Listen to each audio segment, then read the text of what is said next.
今天我们来讲毛姆的《月亮与六便士》。第一部分介绍本书内容，第二部分各方面的主流意见是怎么解读书中内容的，第三部分为什么月亮和六便士是对立的，最后有没有可能月亮和六便士的对立是因为我们的阶级正在被压迫。《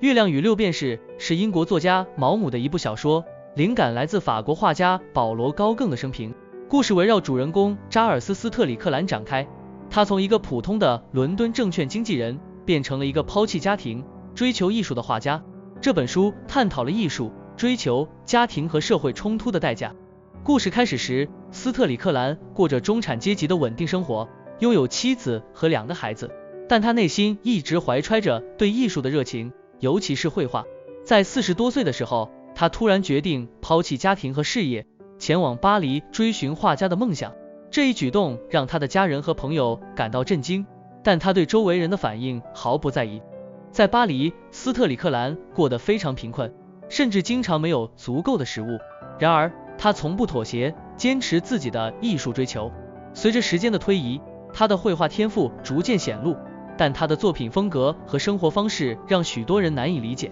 最终，他搬到塔希提岛，继续创作出具有巨大艺术价值的作品。尽管他的生活越来越孤独，最后因疾病去世。小说中艺术与牺牲的主题贯穿始终，斯特里克兰为了追求艺术理想，付出了巨大的代价，甚至抛弃了家庭和健康。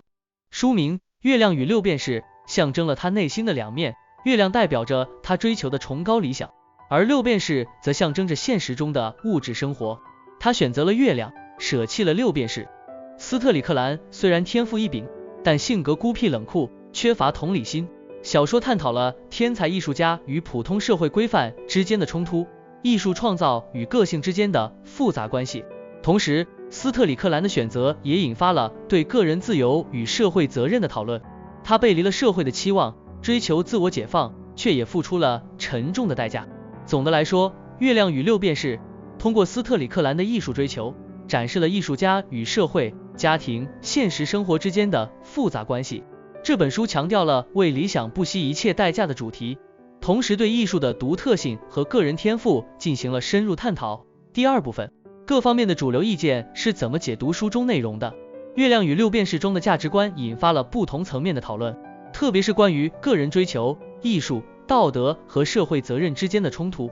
在主流评论中，对小说表达的价值观存在支持和反对的2种声音。首先是支持的观点，一部分读者认为斯特里克兰象征着艺术家独立性和创造力的极致，他的离经叛道代表了对个体自由和内心理想的追求。艺术家为了追求心中的月亮，也就是理想和艺术，不必顾及世俗的六便士，像是财富、家庭和社会地位。正如现实中的保罗·高更一样，斯特里克兰抛弃了所有现实的东西，哪怕他要遭受贫穷、孤独和疾病的折磨，只为了实现艺术理想。这种极致的追求得到了很多艺术爱好者和存在主义者的认同。还有一种观点支持艺术与道德分离的看法。毛姆通过小说表达出艺术家的人格与作品之间可以是分离的。虽然斯特里克兰在生活中冷酷无情，抛弃了家庭，但他仍然是一位伟大的艺术家。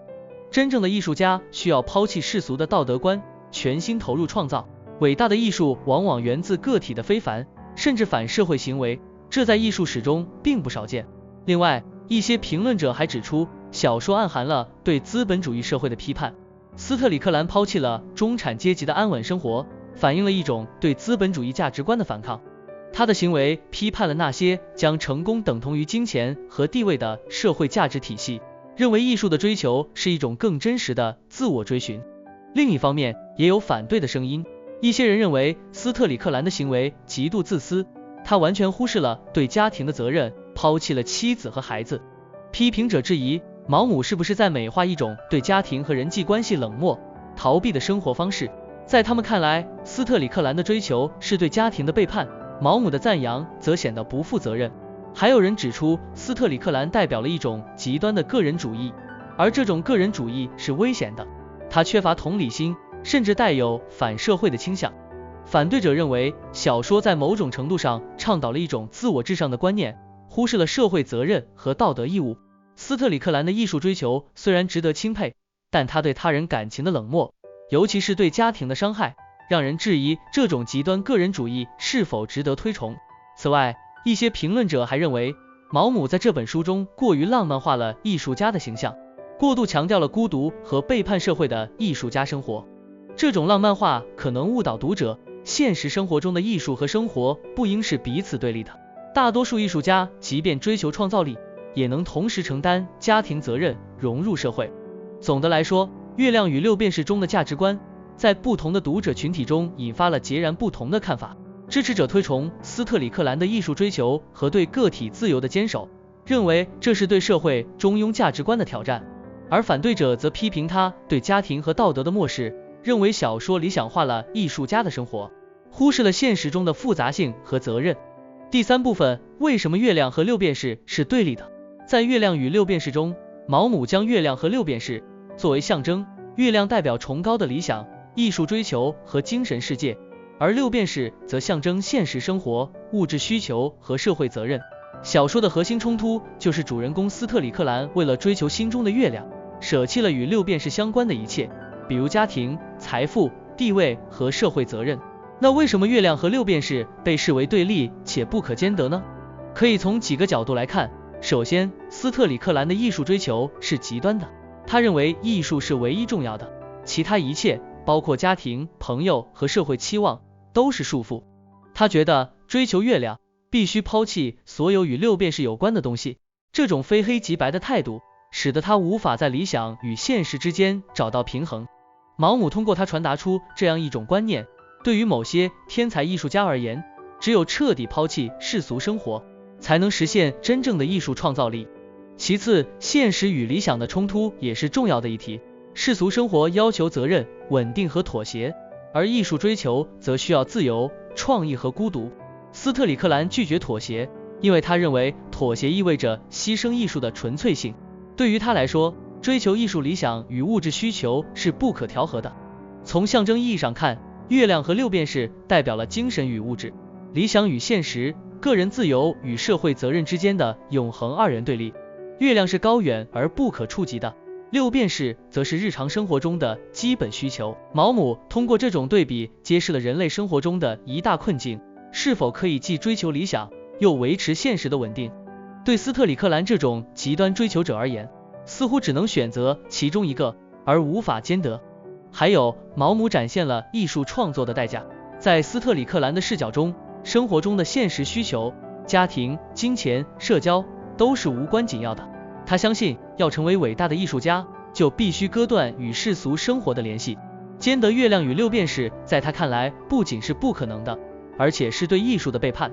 最后，毛姆的时代背景也很重要。他写作《月亮与六便士》的时期，正是现代主义兴起的时期，艺术家常常被描绘成孤独的反叛个体。斯特里克兰抛弃家庭、财富、物质生活，反映了这种现代主义的思潮。毛姆通过这种对立，批判了现代社会对成功的单一定义，把成功等同于财富和地位，而艺术追求则超越了这些物质标准。那为什么不能二者兼得呢？斯特里克兰的性格决定了他无法容忍妥协。如果他尝试兼得，就会违背自己对艺术纯粹性的追求，失去全然投入的激情。艺术家在追求理想时，往往面临与现实生活的冲突，现实的物质需求会消耗时间和精力，而这些对于艺术创作至关重要。像斯特里克兰这样追求极端自由的艺术家，无法接受任何束缚或责任。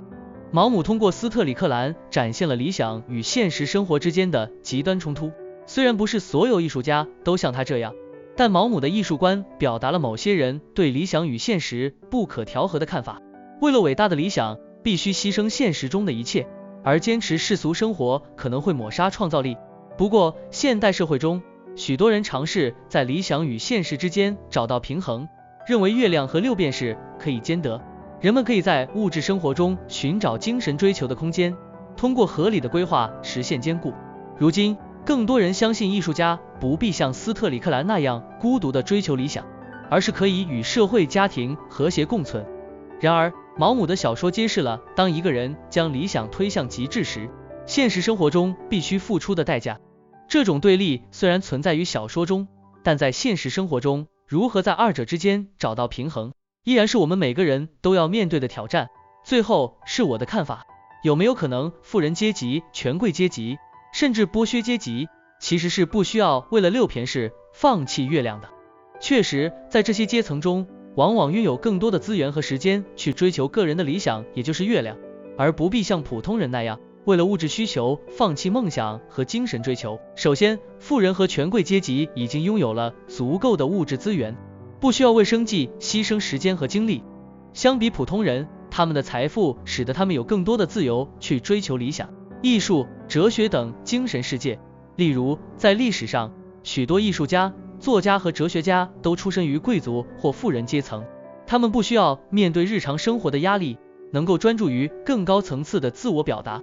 比如文艺复兴时期，许多艺术家得到了贵族和教会的资助，能够专注于创作。同样，现代社会的富人阶层通过家族财富和资本投资，选择从事艺术、慈善或社会变革等不直接产生经济回报的活动，而不必为了谋生而工作。在资本主义社会中，某些富人和权贵阶层不仅不需要为六便士放弃月亮，反而可以将两者结合起来。他们可以利用财富和权力来支持艺术、文化和知识追求，同时通过赞助、投资等方式巩固自己的社会地位。大企业家、银行家和政治领袖们常常通过投资艺术、建立文化机构、设立基金会等方式，不仅追求精神上的满足，还进一步增强了他们的社会影响力。对于这些富人而言，六便士不仅不会妨碍他们追求月亮，反而成为助力。他们不仅可以兼得，甚至可以通过财富和权力更加顺利的追求和获取月亮。再者，对于大多数普通人来说，生存压力往往使他们不得不放弃对理想的追求，专注于维持日常生活。而富人阶级无需为生活需求奋斗，因此他们拥有自由的时间和精力去追求艺术、哲学或慈善等更高层次的目标。资本积累不仅为他们提供了安全感，还解放了他们的精神。有些批评者还指出，富人阶级垄断了文化、艺术等精神领域，正是因为他们掌握着大量资源和权力。对于他们来说，艺术追求、高尚的生活方式，甚至学术研究，本身就是一种社会资本和地位的象征。富人阶级的月亮追求不仅是个人理想，还是与身份和权力密切相关的一种扩展方式。剥削阶级也是如此，他们的财富往往建立在对底层劳动者的剥削之上，因此可以轻松享受追求月亮的生活。他们通过剥削他人的劳动来获得自由的时间和资源，而不需要为六便士付出劳力和代价。对于他们来说，追求月亮是一种从阶级剥削中获得的奢侈特权。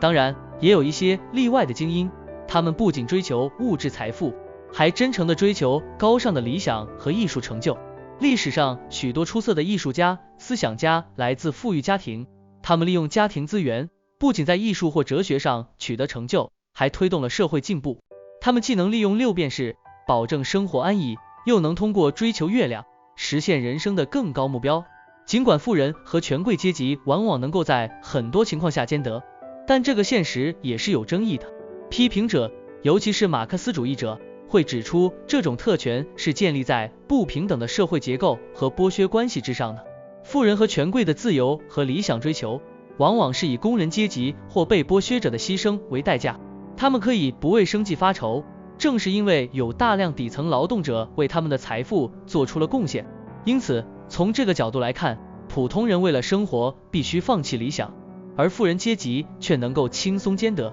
这种现象反映了资本主义社会中的不平等结构。权贵阶级可以同时拥有月亮和六便士，但这种兼得并不是所有人都能享受的，而是由不平等的社会体系维持的。总结来说，在富人和权贵阶级中，月亮与六便士的对立并不一定存在，因为他们拥有足够的资源和权利，可以在追求精神理想的同时保持物质财富的稳固。